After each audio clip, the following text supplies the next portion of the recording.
Assalamualaikum, selamat datang di channel Anissa Warismi. Di video kali ini kita akan bikin cake potong yang simple dan ekonomis, tapi hasilnya cantik dan tekstur dari cake-nya sendiri lembut banget. Dan sebelum ke videonya, buat teman-teman yang belum subscribe, jangan lupa untuk klik tombol subscribe dan nyalakan lonceng notifikasinya supaya teman-teman gak ketinggalan resep terbaru dari Umi. Langsung aja ke cara pembuatannya. Yang pertama kita siapin wadah atau bowl. Dan untuk proses pembuatannya, kali ini kita akan menggunakan metode all-in-one, jadi semua bahannya akan dimasukkan di awal. Pertama yang kita masukkan adalah 90 gram gula pasir, tambahkan dengan 15 gram susu bubuk, 20 gram tepung maizena, 1 sendok teh SP atau setara dengan 10 gram, 70 gram tepung terigu protein sedang, dan 5 butir telur utuh. Karena kita pakai emulsifier buatan atau SP, jadi untuk memixernya kita gunakan kecepatan paling tinggi di mixer masing-masing ya. Kita mixer sampai adonannya menjadi kental, berjejak, berwarna putih pucat dan teksturnya licin, atau kalau dihitung dengan menit kurang lebih 10 menitan. Setelah dimixer kurang lebih 3 menit, di sini akan Umi bersihkan dulu bagian pinggirannya dengan spatula supaya lebih terjangkau dengan mixer ya, karena di bagian pinggirannya biasanya ada sisa-sisa tepung. Lanjut kita mixer kembali sampai kental dan berjejak. Dan setelah dimixer selama kurang lebih 10 menit, ini tekstur dari adonannya sudah mulai kental, berjejak, teksturnya licin dan juga halus. Di sini bisa teman-teman perhatikan ya untuk konsistensi dari adonannya. Adonannya terlihat kental, berjejak, dan ketika adonan diangkat dan jatuh akan terbentuk lipatan-lipatan seperti pita. Kalau konsistensi adonannya udah benar, selanjutnya bisa kita tambahkan dengan 1 sendok teh pasta vanila,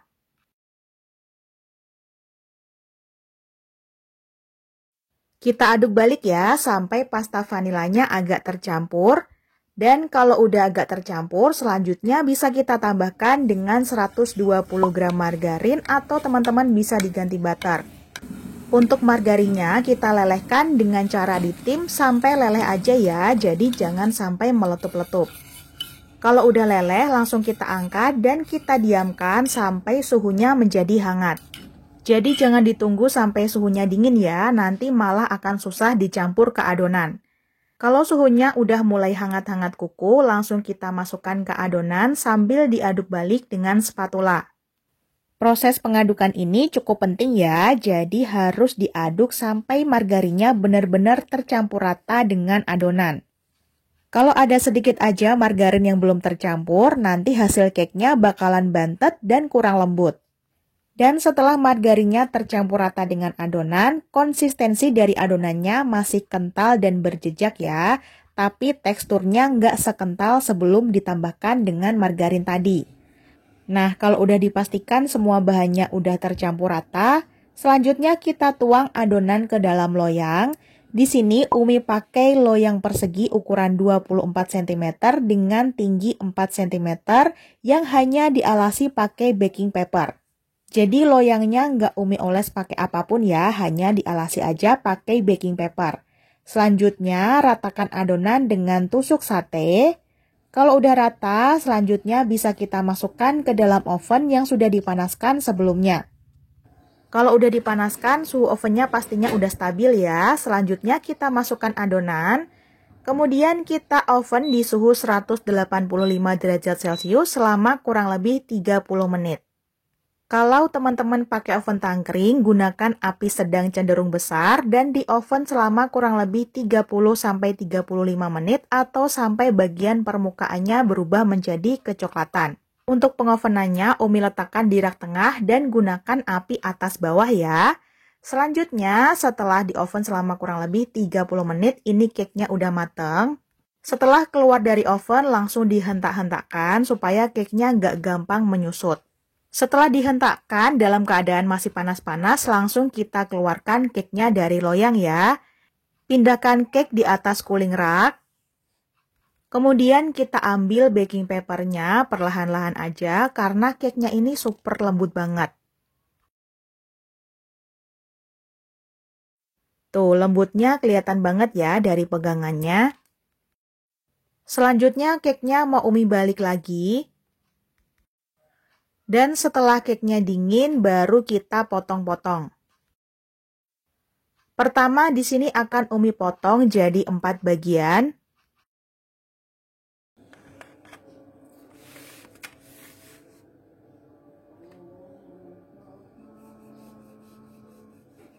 Setelah dibagi jadi 4 bagian, kita ambil 2 bagian. 2 bagian cake pertama ini akan Umi oles pakai cream cheese frosting, sisa dari pembuatan bolu gulung pandan di video sebelumnya. Untuk resepnya bisa teman-teman cek aja di deskripsi, dan untuk cara pembuatannya bisa teman-teman lihat aja di video bolu gulung pandan. Cara bikinnya gampang banget kok, tinggal di mixer aja sampai teksturnya menjadi creamy. Setelah dioles rata pakai cream cheese frosting, selanjutnya di atasnya Umi beri topping keju cheddar parut. Taburan kejunya dibanyakin ya, supaya rasanya lebih mantap. Selanjutnya kita kembalikan potongan cake di tempat semula. Selanjutnya kita ambil 2 potong cake yang belum dioles. Untuk 2 potong cake kedua ini, Umi beri olesan buttercream yang sudah Umi tambahkan dengan pasta coklat. Buttercreamnya Umi beri jadi, kemudian Umi tambahkan dengan kurang lebih 1 sendok teh pasta coklat, diaduk sampai tercampur rata, dan kalau udah tercampur rata langsung dimasukkan ke dalam piping bag dan dioles di atas cake. Kemudian di atasnya kita tambahkan topping meses seres. Umi pakai yang klasik ya. Selanjutnya, per bagian cake-nya akan kita potong lagi jadi 4 bagian. Nah, kalau di total ada 8 potong cake keju dan 8 potong cake coklat.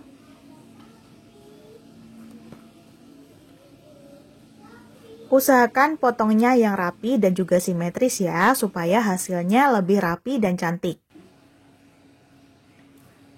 Nah, yang topping keju udah Umi potong, selanjutnya yang topping coklat juga akan Umi bagi jadi 4 bagian.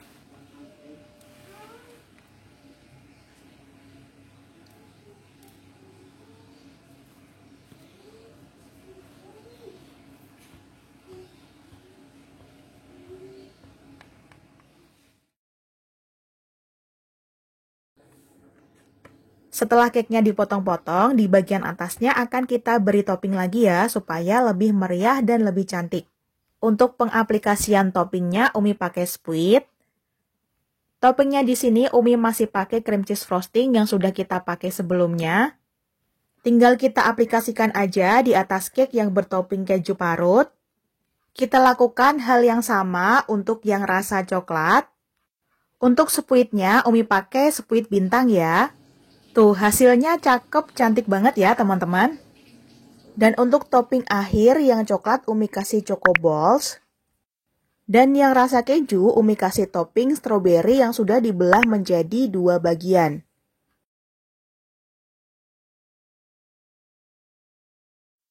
Nah, ini dia cake potong simple dan ekonomisnya udah jadi. Hasilnya cantik dan cakep banget. Cocok untuk kue ulang tahun, buat ngisi snack box, atau untuk sekedar temen ngeteh di sore hari, ini juga enak banget. Dilihat dari pegangannya aja, tekstur dari cake-nya super lembut banget. Pori-porinya juga terlihat kecil dan teksturnya itu terlihat legit. Langsung aja kita coba, bismillah. Teksturnya beneran lembut, legit, dan halus banget. Rasa manis dari cake-nya ini pas banget ya, ditambah frosting keju dan juga taburan keju parut yang rasanya lebih ke gurih, jadinya cocok banget. Lanjut kita cobain yang rasa coklat. Dari potongannya udah berasa kalau cake-nya lembut. Rasa dari cake-nya yang gak terlalu manis, jadi cocok banget kalau dikasih topping yang lebih manis lagi seperti coklat atau meses. Nah, ini mau Umi coba. Tuh, yang rasa coklat juga enak banget, gak bikin enak sama sekali. Dan yang paling bikin Umi suka adalah teksturnya yang super lembut dan halus ya teman-teman. Nah, gimana nih? Tertarik nggak buat cobain cake potong yang simple dan ekonomis ini? Nanti teman-teman bisa coba bikin dan buktikan sendiri betapa lembutnya cake potong ini. Nah, mungkin segitu dulu resep dan tutorial yang bisa Umi berikan. Semoga bisa dipahami dan dimengerti. Terima kasih udah nonton videonya. Wassalamualaikum, semoga bermanfaat. Sampai jumpa di video selanjutnya. Selalu sajikan masakan yang enak dan sehat untuk keluarga tercinta. Selamat mencoba di rumah.